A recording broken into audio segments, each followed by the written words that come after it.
Good evening, everybody. You're welcome to yet another time of discussion. Last week, we started a program. We actually don't even have a name for our channel yet, but it's something that some group of brothers who are inclined along the Reformed theology are putting together. We want a channel where we can have opportunities to share our views and talk about things that matter to us. We are more theologically inclined, but we are in a season right now, a political season that it's pressing on every single human being. Okay, presently the United States is in a transition and they are moving into a new government. We're not sure whether the Trump government will remain or the Biden government will take over. In fact, just before this program, I was beginning to read off some things about civil war, and that puts a lot of fears in my heart. Today we have our brother Olakunle Allison on the program. Allison, Mr. Allison, I believe it's Allison, right? Mr. Allison, right? Yes, Allison, okay. Allison, Allison. All right, okay. Mr. Allison is a lawyer. He lives in Lagos. He's very prominent on Facebook. Personally, I think he's one of the persons on Facebook whose views I look up to all the time. And I couldn't find any other person to discuss this matter except him. We have narrowed down on a topic for today, and our topic is Trump, the evangelical church in the United States of America, and the future of the gospel. So I want to welcome you, Mr. Allison, to the program. Thank you for being our guest today. Thank you, Mr. DJ. My pleasure. Yeah. Just for the sake of introduction, okay, before I go for that, my name is Deji Yusufu. Okay, thank God Zoom has indicated it there. In the last interview, my name didn't come out at all. So my name is Deji Yusufu, and I want to ask our guest today to tell us a little about himself, what he does, anything maybe around the gospel, which is our own area of interest, but more interestingly, maybe how he even got into this whole. Tell us about yourself before we go into the matter of Trump. Thank you, Mr. Deji. Olakunle Allison, like you rightly said.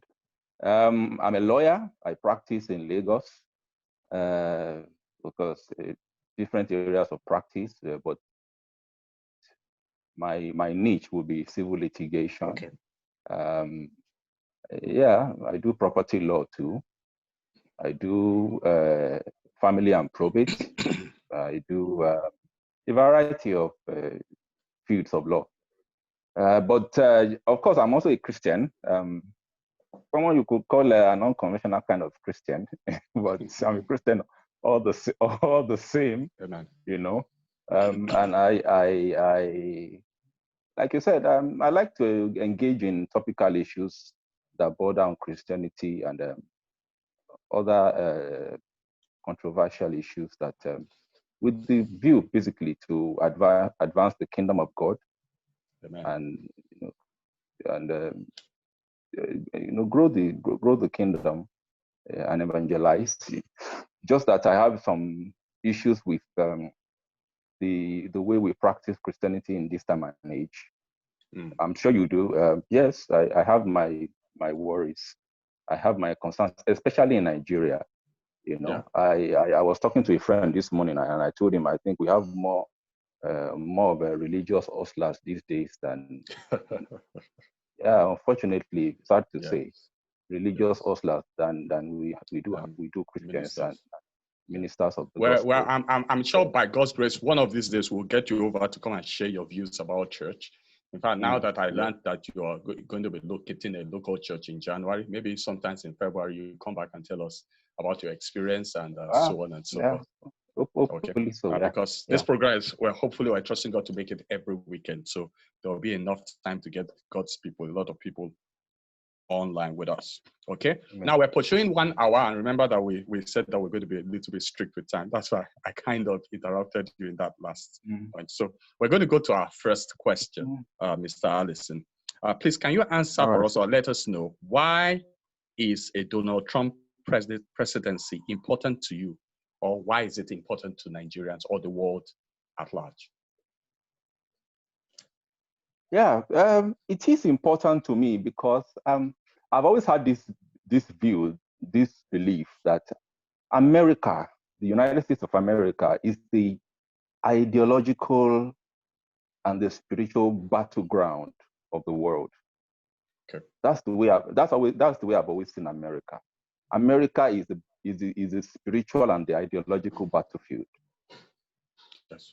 If you look at it carefully, you'd realize that most of the ideas, most of the lifestyles that take root in America, they have a way of spreading throughout the world. They have a way of they become like something like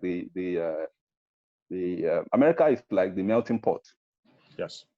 So it is important to me that whatever goes on in America, that I'm aware of it, that I'm a participant in it. I understand what is going on and I partake in it, especially where Christians are concerned. Okay. So basically that's it. I see America as the final frontier, really. And that's where the battleground is. America is the final frontier, the ideological and spiritual final frontier. And if you're a Christian and you are not interested in the policies, in the laws and in the systems that take root in America, I think you should rethink. You should have a rethink and reconsider. You should pay attention. If you're a Christian and you're concerned about, for crying out loud, America has the largest population of Christians in the world, evangelical Christians in the world.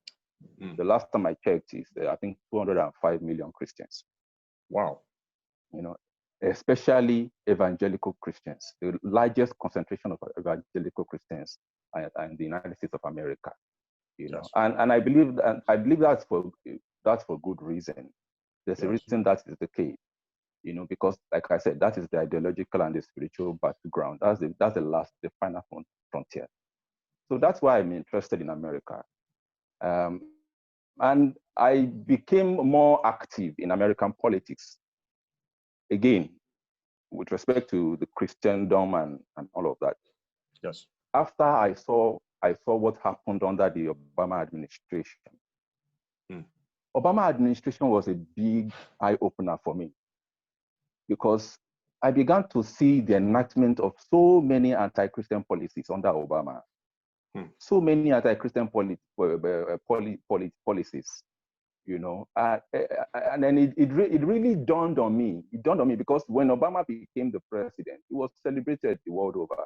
Everybody was like, yes, the change has come. America has come of age, no more racism, no more a black man can become. This is the fulfillment of Martin Luther King Jr.'s vision and prophecy. I have a dream. You will not be judged by the content of your skin, but by the color of your skin, but by the content of your character and all of that. Yes, Obama is the embodiment of that dream and everything. And there was a global applause. That this is it. America has come of age. But as time went by, I began to realize that Obama was just a token president. He was just that person that America that was used, as it were, to should I say, placate the conscience of America for the century-old, racism and slavery that occurred.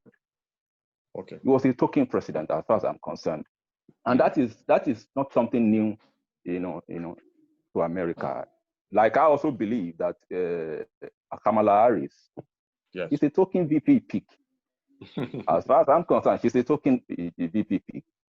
Yeah. Joe Biden picked Kamala Harris, in my humble opinion, because he wanted to appeal to the black vote. He wanted to appeal to the black vote. Yes, and so that's it. Okay. But so Obama effectively pursued the Democratic People's agenda, and right now we have Trump. They are fighting against Trump. But the point I was trying to make was that I began to pay more attention to American politics because of Obama. Under Obama, the definition of marriage. Okay? I just carry on. Oh yeah, shoot. Yes, so like I was saying, I became interested because of Obama, because of his anti-Christian policies, because of the over-secularization of America became more profound and became more daring under Obama. Mm. It became more daring, more in your face under Obama. And of course, it's no surprise that the Democratic Party would enact such policies. But I expected more from Obama, you know. So it was an eye-opener because Obama was a Christian. In fact, when Obama began his campaign, yes, he was anti-gay. He was anti-LGBTQ. Yes. Really? And that there's a twist of irony, you know, to this. When Trump began his campaign, Trump was pro-LGBTQ. Really? Trump was pro-LGBTQ. In fact, he is probably the first Republican presidential candidate that supported the LGBTQ movement. Trump. Wow. Obama was the opposite. But when Obama got into power, he switched, and he became even more radical. It was marriage. The definition of marriage was attacked under Obama. Marriage became just some social experiment, you know, and then it received the blessing of the SCOTUS, the Supreme Court. They redefined marriage. Abortion on demand got worse. Roe v. Wade. Government-funded abortion became worse. Yes. But became, should I say, government got more involved in abortion, funding abortion, Planned Parenthood under Obama. So he opened my eyes, basically. So when Trump came out and he began to tout his policies and what he would do when he gets into office and all of that, I saw an opportunity. I saw an opening for the church. Okay.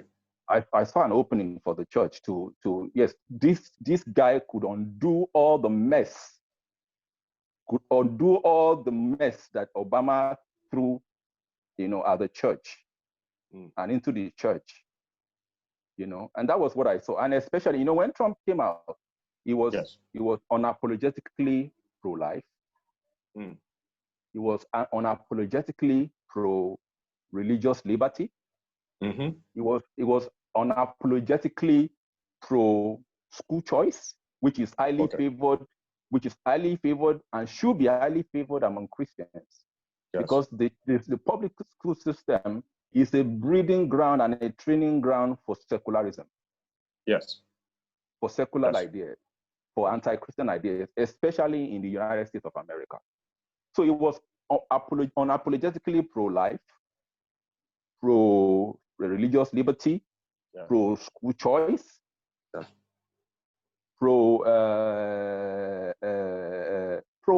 pro-Christianity, in fact. Yes. And the reason that Trump supported the gays and the lesbians was basically because at the time, the Supreme Court had already recognized their civil union. You understand me, sir? So going against the law of the land. It was like you would be punching the air to be fighting. So Trump, cleverly, in my opinion, just said, okay, fine. The Supreme Court has recognized your union as gays and lesbians, so I'm going to support the Supreme Court. It was for Trump. It was not a religious decision. It was him just following the law of the land as it is, you know. So that is it. So when Trump came and then he gave us a list, and this is very crucial to the church. Okay. Trump gave us a list of conservative justices he would appoint if he should be elected into office. Okay. And that was a very deft move on his part, which I now later learned came from Mitch McConnell. Mitch McConnell is the Senate Senate leader. He's the majority leader of the Senate, the Republican. Okay. The idea came from, because that has been the life's goal of Mitch McConnell, to stack the courts with as many conservative judges and justices as possible, circuit court judges, Supreme Court justices, and all of that. So the idea came from Mitch McConnell, and Trump bought into it as a presidential candidate. Okay, so but Olakunle, so sorry. That's to lay the foundation of yes. why I so began to appear. A Christian should normally, naturally support a Trump presidency. Now, I just want to go straight to another question, which should more or less round this up. And you know, you ended the discussion up on the note of the courts, the judges. Okay, presently, yes. I think just yesterday or today, it was reported that the 9 Supreme Court judges, I believe 9 Supreme Court judges, they voted against something very crucial as far as Trump's fight to retain his seat in power. Yes. Do you want to shed some light on that? Because I've not read up on it, so maybe you can help educate our audience on this particular. Thank you. Good question, sir. Yes, the state of Texas brought a motion for leave to file a bill of complaint challenging a bill of complaint challenging the elections, the 2020 presidential elections in 4 key battleground states: Georgia, Pennsylvania, Wisconsin, and I think Michigan. On the premise that those 4 states did not follow the Constitution. In fact, they violated the Constitution with respect to how elections should be conducted. How the rules that govern election should be made, which should ordinarily should be through the legislature. But these 4 states went around their legislatures and formulated rules, last-minute rules, and changes to their electoral laws and all of that without going through the legislature, which will be a violation. Which will be a violation of not just their state constitutions, but also of the federal constitution. Definitely. So those are the grounds for Texas bringing the motion for leave. I think under the law, they needed leave of court, that is permission of court, to come in and file the complaint. So that was the complaint, the motion they filed, and then some other states too, who shared their concerns and grievance. They now joined Texas. As Amici Korea. That's Amici, meaning friends of the court. They filed briefs as friends of the court that they have interest in this matter. They want to contribute to this debate. So these other 18 states joined. Trump also joined, or sought to be joined, and all of that. So that was just it. And then the court, unfortunately, yesterday denied that motion for leave, which means we are not even allowing you to come in the first place to table your complaint. We are denied. Exactly. The motion for leave, for permission to file the complaint, was denied outright. Why do you think a conservative majority Supreme Court?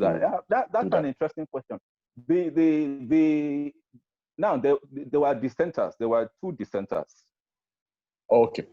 There were 2 dissenters. The most senior conservative justices on the court dissented. They disagreed with the decision, and that would be Samuel Alito, Justice Samuel Alito, and Justice Thomas Clarence. Samuel Alito wrote the dissenting opinion, and Thomas concurred. What Samuel Alito said was that by virtue of the Constitution, that the Supreme Court does not have discretion to either accept the motion or refuse it. That by virtue of the Constitution, they are mandated to take it up and consider the motion, the complaint. Yes, even though I have my own reasoning for why it shouldn't have been denied. I have my own personal opinion for why it shouldn't have been denied. But that was the reasoning of Samuel Alito. So there were dissenters. It would have succeeded if the other 3 conservative justices that were appointed by Trump, if they had also lined up with the other 2 senior justices, conservative justices, it would have succeeded, because what they needed was a simple majority out of the 9. If 5 had supported the motion, it would have succeeded. But there were 2 dissenters, like I mentioned. Okay. All right. All right. Yes. I had a very, like, something like an eye opener earlier this year. That's why they say people should travel so that their eyes can open. I traveled to Germany on official duties and stayed there for a week. And where we normally would go for our training is about how many? It's about 15 kilometers from the hotel. So we were driven every day, every morning, and then we're driven back. So my friend and I, at some point, maybe I think the second day, we say, Komates, the church in you, you know. And we began to, so we began to look around, nowhere, you know. So I think about the final day that we were returning, we had a church bell. Church don't do it, church don't do it. So, I mean, these people don't, there's no religion in Europe. That is what I more or less came to discover. They work very hard, they make a lot of money, but there's no religion. Now, I'm saying that because, you know, you have said something about America being like the melting point of the world, where a lot of influences come. And that if there's anything retaining Christianity in the world today, it is America. Now, we have secularization that has taken over the whole of Europe, and we have a government that is pro-secular that has come into to the government of America, or more likely will come into the government. Now, Now, I'm tying this explanation to something I heard a man of God share. He said something. His name is Gary DeMar. He was sharing it on Chris Anderson's radio podcast. He said this. He said that as far as he was concerned, in fact, he didn't say he was, as far as he was concerned, he said there is no secular state in the world, that every country has a God ruling it. It blew open my mind. I don't know if you want to share that opinion and if you want to shed light on that. Yes, I think I understand this, the man's perspective, his trajectory. Yes, there is really nothing like a non-secular country, because okay, let me put it this way. Everybody is worshiping something. Yes. You either worship God, or you worship something created by God. You either worship God or you worship something created by God. And I think we have enough scriptures that we can refer to, you know. Yes. God told them, God told in one of the 10 commandments, he said, if you worship, you know, the Lord is thy God, and you shall not worship idols. So we have 2 options here. And of course, Jesus said, you cannot serve 2 masters. You either serve one, you love one and hate the other. And he said you can't serve both God and Mammon. You must choose one. So if you are not choosing God, if you are not choosing God, you are definitely by default, or we know what I mean. You are choosing the other. Yes. The consequences that you are choosing. So from that standpoint, I believe that you either, if you are not a theistic Christian, you are not a theist, you don't believe in God, you believe in something that God has created, that is made, that is created. It could be an idea. Your God could be, I mean, the Bible talks about greed being idolatry. I don't know if you recall that scripture. The Bible talks about greed being idolatry. I think it's in Colossians and Ephesians. I can't remember the exact one. So I can't remember the exact text, but you know, so anything can be a man's God. It could be an idea. It could be secular. It could be Neo-Eastern, or it could be a philosophy. Anything. It could be money. It could be So from that standpoint, I do agree that there's no secular country under the sun. That even in our constitution here in Nigeria, we say Nigeria is a secular state. You know, That's the claim in the Constitution. But we all know that there is no secular state. If you look at the American Constitution, sir, the American Constitution, the First Amendment makes provisions for religion, freedom of religion. It not freedom from religion. America is not free from religion. America has freedom of religion. Yes, sir. Yes, sir. So that's why Americans don't believe, especially conservatives, don't believe that you can separate the history of America from the Christian faith, because they will tell you that the Constitution of America is founded on Christian principles. So America is not trying to get rid of religion. We are not free from religion. We have freedom of religion. You know. Yes. So America, or any nation for that matter, that claims to be a secular country, is probably if they claim, what I've discovered, if they claim that they are to be secularists, they are most likely humanists. Their worship is the worship of humanity, humanism, you know. Yes. They want to promote the well-being of humanity, that the well-being of humanity is the sole purpose of humanity, you know, and the advancement of the human nature, the human experience is basically their religion, you know. So that's the way I see that, really. So something will rule America, whether God or greed or money. Exactly. Something must rule America. Something. And I think if it reflects in the culture. The culture of America right now, or generally the West, is a very dark green. It's because it's so anti-God now. Yes. They are looking for meaning. Most of their youths are looking for purpose. They are looking for direction. And that vacuum used to be filled by the church. Yes, by church, yes. That sense of community, that sense of purpose, that sense of, you know, meaning used to be filled by the church. But now the churches are becoming pubs. They are becoming, you know, they are turning them into clubhouses. They are becoming, you know, all sorts. So there's a cultural emergency. There's an emergency, state of emergency as far as the culture of the West is concerned, and that is because there's a vacuum that has been left, because the church is no more taking, those responsibilities. So, yes. So what is the future of evangelicalism in America now that we have a likely Biden government? What do you envision? Well, what I envision, more of Obama. Biden is just, yes, Biden is just Obama 2.0. That's what Biden is. So it's Obama 2.0. So when people say Biden is a return to normalcy, that's what they say now. Yeah, because Trump, you know, ruffles, he ruffles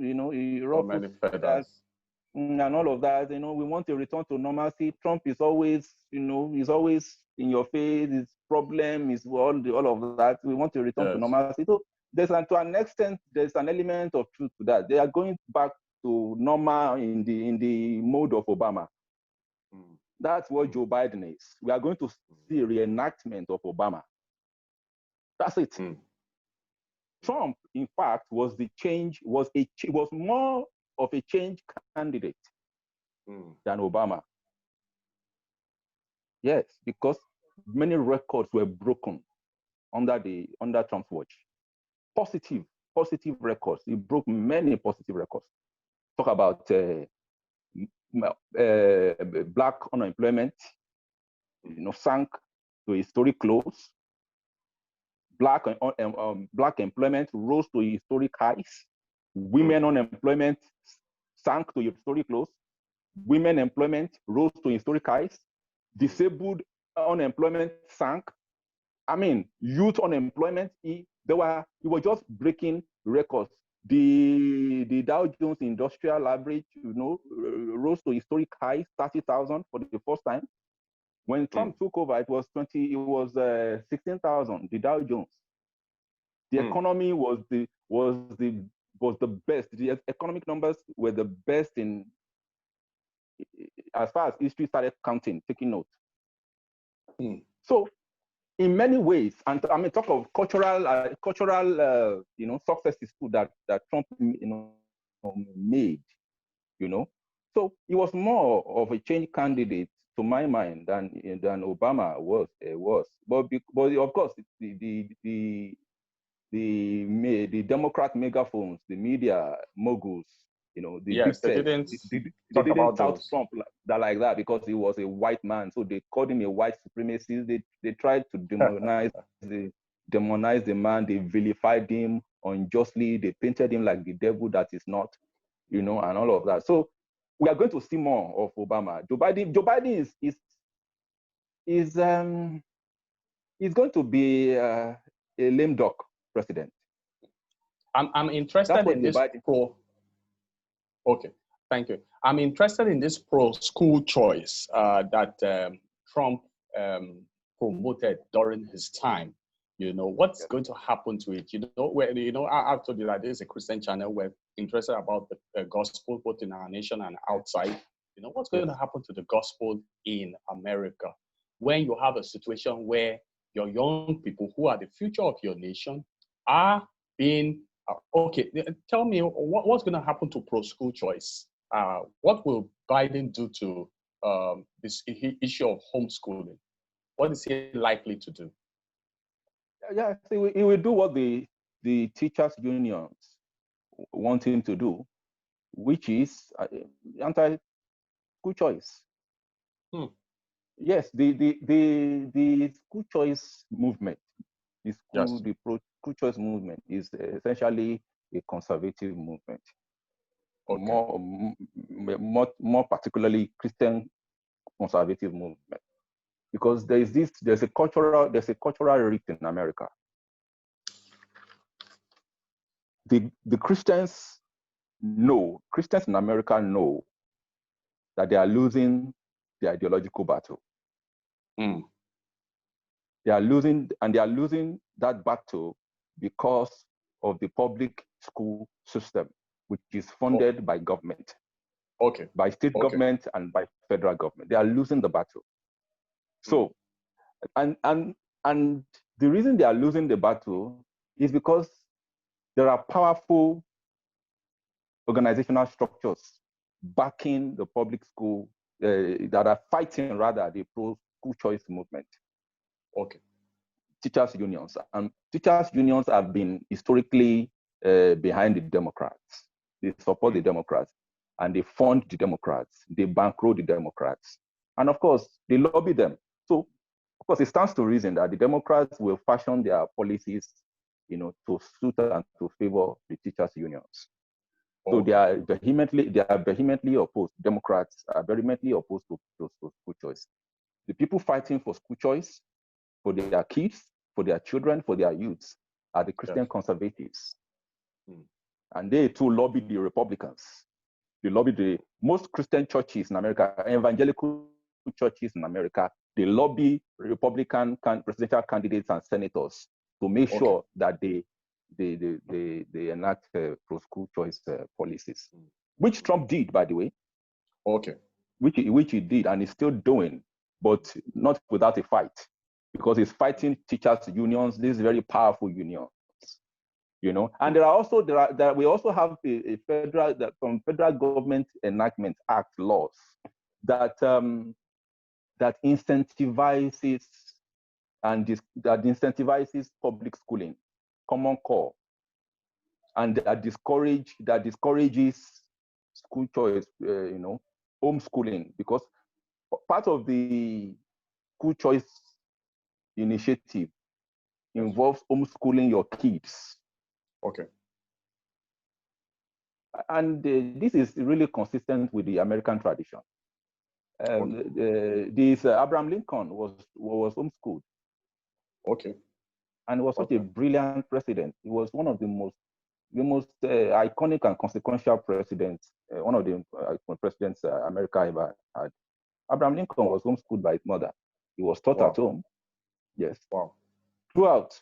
You know, so, and there were many more like that who didn't go to university, were homeschooled. So it's in keeping with the American tradition to homeschool your kids, because Americans, especially Christian conservatives, they believe that when you allow the government to teach your children, to educate your children, that shows that the government has become too big and too powerful, which is not in keeping with the vision of the American founding fathers. They actually wanted small government. Because it was, I think it was it Thomas Jefferson that said that when the government feared the people, there is liberty. When the people fear the government, there is tyranny. Tyranny, yes. So yes, so they fashioned the American system in such a way that the government will remain small and the people will remain big. Oh, that's the reason why they retain arms within the society. The Second Amendment. In fact, they will tell you the First Amendment granted gives Americans the right of freedom of expression, right of free speech, free press, religion, and all of that. The Second Amendment, Americans will tell you, conservative Americans will tell you, the Second Amendment is given to them so that the first can be protected. And the Second Amendment is the right to bear arms, so that they can protect the first. The first. So that they can protect the first. So basically, the school choice movement is a Christian conservative movement because the school system has been hijacked. And I don't know if you know Candace Owens. Candace Owens said this. Yes. Yeah, she has said that this. Lady with the viral video. Yes, she's a conservative, black conservative. She said it. She said one of the mistakes that conservatives made, the Republicans and conservatives made, was that they ceded control of the school system to the left. They were like, as it were, they slept. And while they slept, they so ties and tongues and the enemy came. So we abandoned the school system, and by the time we woke up, it was too late. The damage had been done. So now we are now trying to fight to regain control of the minds of our children. We don't want this system to teach our children. We want to have the choice to say they will go to charter schools, religious schools, private schools. We want to even homeschool our kids like our founding fathers envisaged. I don't want the government to train my children. That is too big. The government is too big. The government has to be the one to train my kids. So that is it. Olakunle, will you? Is a theocracy practical in our time? Do you think that our Lord Jesus Christ envisioned that a nation could ever be ruled by the Christian faith? That's my question. Because you see, where we're going towards to right now is that we want the gospel to have greater influence over the polity, over the American polity, so that such influences can spread around the world. But is a theocracy practical? Did Jesus ever envision that a time will come that the nations or governments will have such influence on them? It's just a question that came to my mind. Yes, it's a good question, sir. It's a good question. Yeah, I don't think throughout history, I don't think enacting a theocratic system of government in all countries is practicable. And I'm not even sure it's a biblical position to take. Okay. Even in Bible times, the only theocratic country was Israel. Yes. Israel was the only, and it was because God chose Israel, and especially as his people, he gave them laws and rules and all of that. So the best we'll have is just some influences, gospel influences. Yeah, exactly. This is what I think. I think it's in Ephesians chapter 1 that the scripture says that it is the eternal purpose of God or will of God that through the church, the manifold wisdom of God will be revealed. That I think is what the church should aim at. We want the world to see the manifold wisdom of God through us. Yeah. We want the systems of this world to be founded on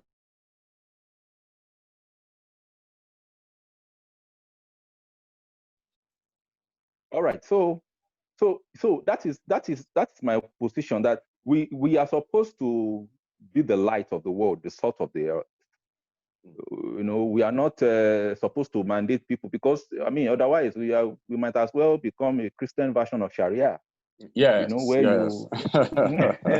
it's a Yes, Christian sir. version of Sharia. Because you are not going to persuade everybody at the same time to think the way you do, but you can point them in the direction of your conviction, that this is why things work for me. This is why I'm exceptional. This is why my ideas are the best. And then you don't have an environment where Christianity is labeled as evil, like it is in as many evil. Western Yes. society. And I always tell people, sir, that America from day one was not necessarily a Christian nation, because I hear people say that America is a Christian nation. Yes. If you look at the foundation of America was built on theistic principles, Christian theistic principles, but not necessarily a Christian nation like that. And if you look at the founding document, the Declaration of Independence document, it hinges the rights of the people on the existence of a creator that has endowed them with unalienable rights, among which are life, liberty, and the pursuit of happiness. Yes, which is a biblical fact, which is given to them by their creator. Yes. That creator, they didn't say whether it's the Islamic creator, or Muhammad or Allah, but it's a creator. And so it's a founding principle that there's a creator. That's the American founding principle. A theistic founding principle. It's founding principle of the United States of America. Yes, but that was challenged about 100 years later by Darwin, who said that there was no creator. Of course. Yeah, you could say that, starting evolution and all of that. And you must also note that Darwin was not a scientist. Oh, he was not a scientist. He was never a scientist. So he extrapolated really based on the observations he saw. He made observations. He looked at finches, and the finches of on the Galapagos Island, when he went to the Galapagos Island on an adventure, he saw that there were remarkable differences among these birds. What are they called? I think the peaks of the finches. I think they call them finches birds.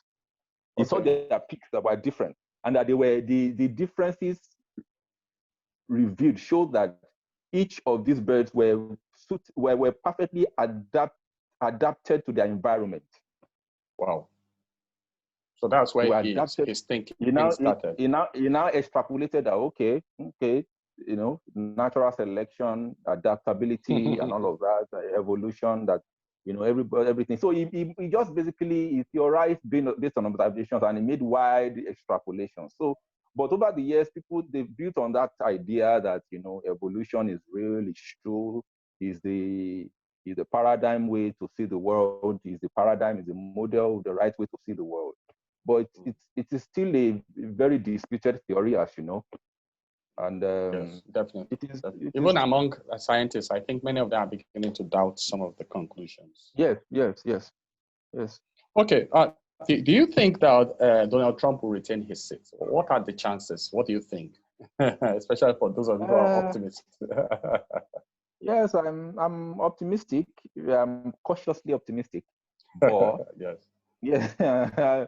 But he has a tough battle ahead of him. The sad thing is that none of the cases, none of his legal challenges have been determined on the merit. None of them. They've all been, all of them, in fact, have been summarily dismissed, motion to, injunctive release, summarily dismissed, this and that. No court has actually looked at the merit of his case. Which the Supreme Court had an opportunity to do that yesterday. If they had granted the motion, they would have had an opportunity to do that, but they didn't, which is unfortunate. So he has an uphill task ahead of him. Can he still be president? Yeah, I believe so. I mean, I believe in prayers. He needs he needs prayers. He needs prayers. He needs. There are some prophecies out there that are already determining that he's going to have a second term. We will see the truth or otherwise of those prophecies in days to come. But he has a huge, task ahead of him. An uphill task ahead of him. Wow. If I'm going to sound like a typical Nigerian, I'll say you should just forget it and move on. But especially in the light of the decision yesterday by the Supreme Court, but never say never. Yeah. Never say never. Yeah. And the guy is fighting, so why not let him fight? Let's see how that will end. By the way, I read something, I'm not sure whether it's very true, but they were saying some 20 states are coming together and even thinking of seceding. Of course, I know that when Trump won the last time, some states also threatened secession. So what do you think about? Well, they were not even up to 5. The states that last time. And they were not. That was California and some very leftist state like that. California, which is the most indebted state in the United States. California is a mess. This threat of secession is actually something to. Yes, it's been on for a while, but this one is very, very. This one is different because we are looking at 20 states, approximately 20 states, who are contesting the election of the projected winner. That has never happened before. That 20 states will actually join a suit to challenge the election of the projected winner as the president of the United States. That's interesting. And then immediately after the Supreme Court handed down that decision yesterday, the Republican GOP actually released a statement flirting with the idea that the states that are willing to follow the Constitution in the Union should probably band together and form their own union. Yes, I think I can. I posted it on my Facebook page this morning. Oh, okay. He released a statement that that they should form their own union and leave those who don't want to follow their. Because really, I said it. The Constitution of the United States is the contract that binds all the states. Yes. It's a contract document.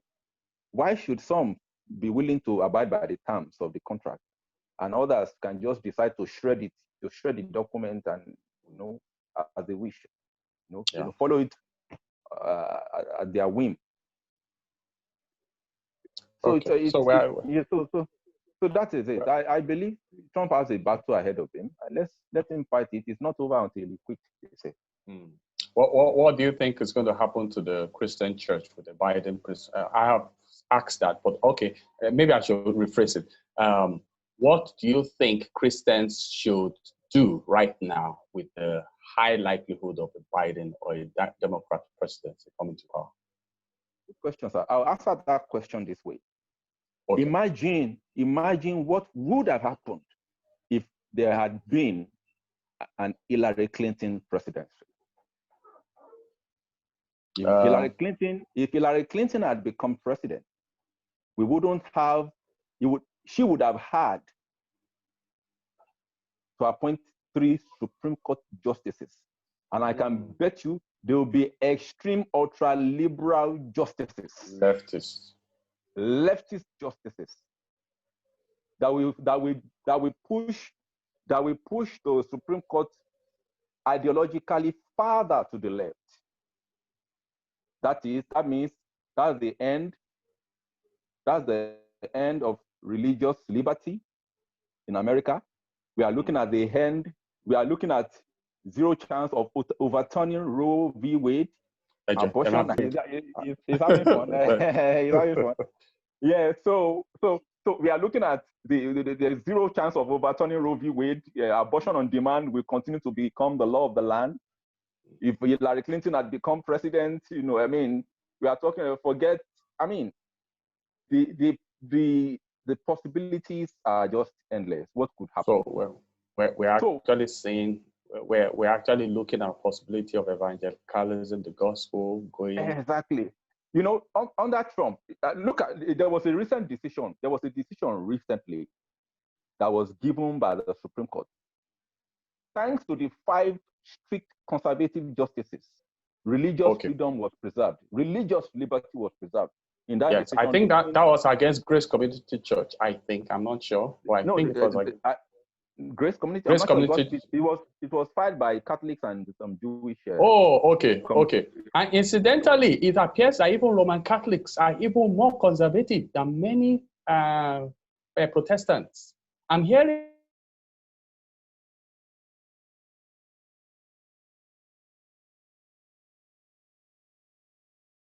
that many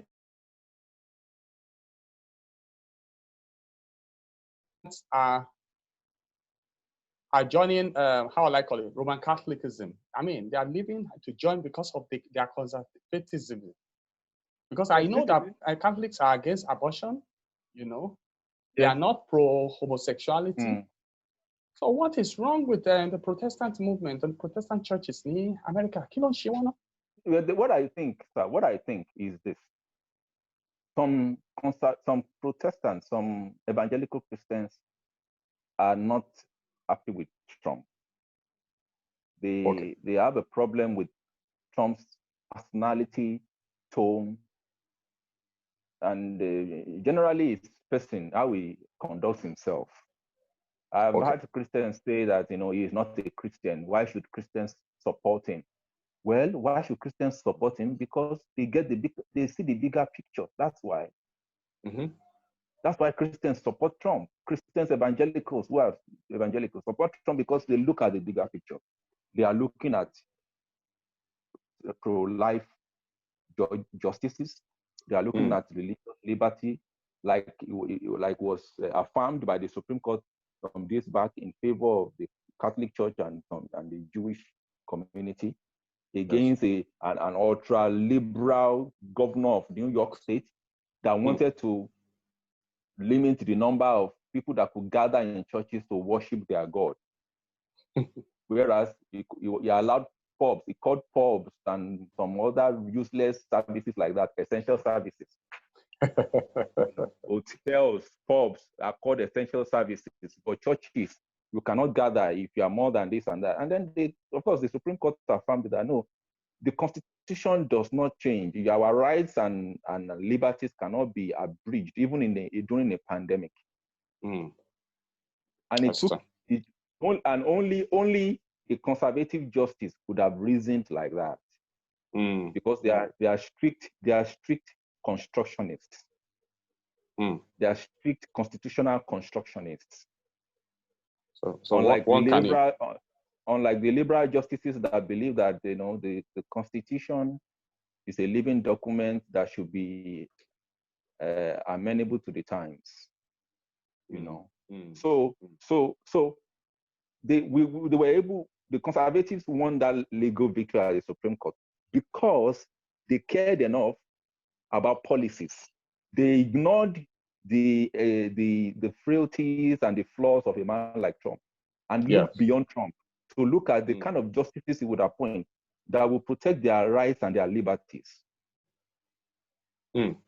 So imagine if Hillary Clinton had been the president, she would not have appointed someone like Neil Gorsuch, who actually said that you cannot suspend the Constitution even in a pandemic. People can gather and worship their God. It's their constitutional right. A pandemic cannot change that. Right. Only a conservative judge appointed by Trump can look at the law that way.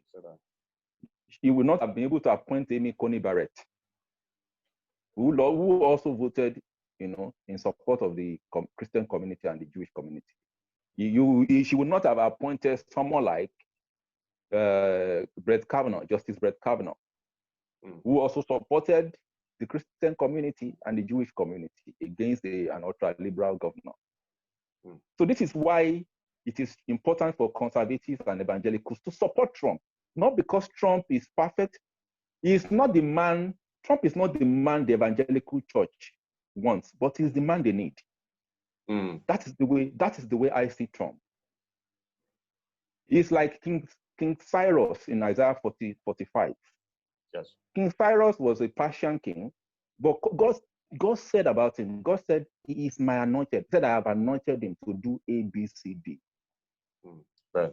And God said, in fact, in one of the verses, I read a verse, God said that he will do it without a price, without a fee, without a reward.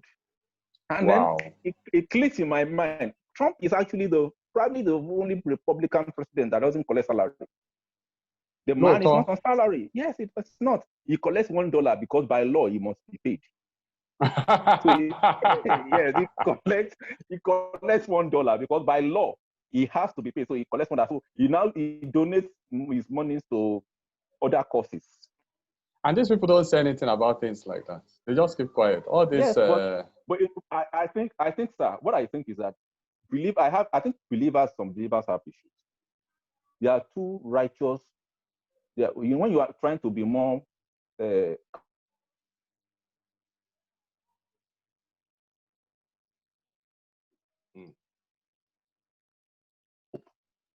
that's where I see some Christians, some evangelicals. They always have an issue with Trump. They say, okay, would you rather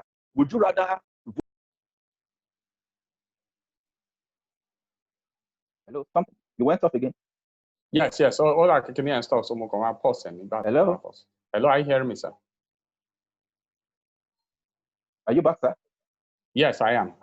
Don't stop. Okay, is he back? I can hear you. Recording, sir. Yes. Okay, right, okay, you're back. Yes. You're back. So, all right. So, like, would you rather vote in a man that will enact the continuation of the killing of babies in the womb because you don't like the tone of Trump? As a believer, is that your wish? Because Joe Biden is for abortion on demand. Then.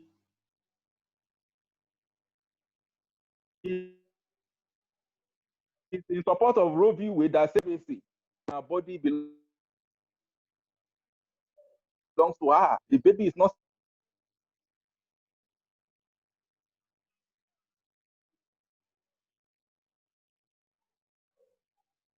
Hello? Yes, sir. The network is poor, and I don't know why it's just manifesting like that towards the end. Hello, sir. Are you with us? Oh, are you back? Yes. Just going off and on. Okay, just continue, sir. I hope we'll be able to pick something. Hello? Yes, sir. Please. Hello? Okay, yes, sir. I'm with you, sir. Yes.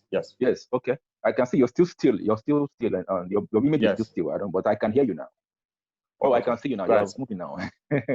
So yes, yes, sir. So I tell Christians like that, grow up, see the bigger picture, look at the bigger picture.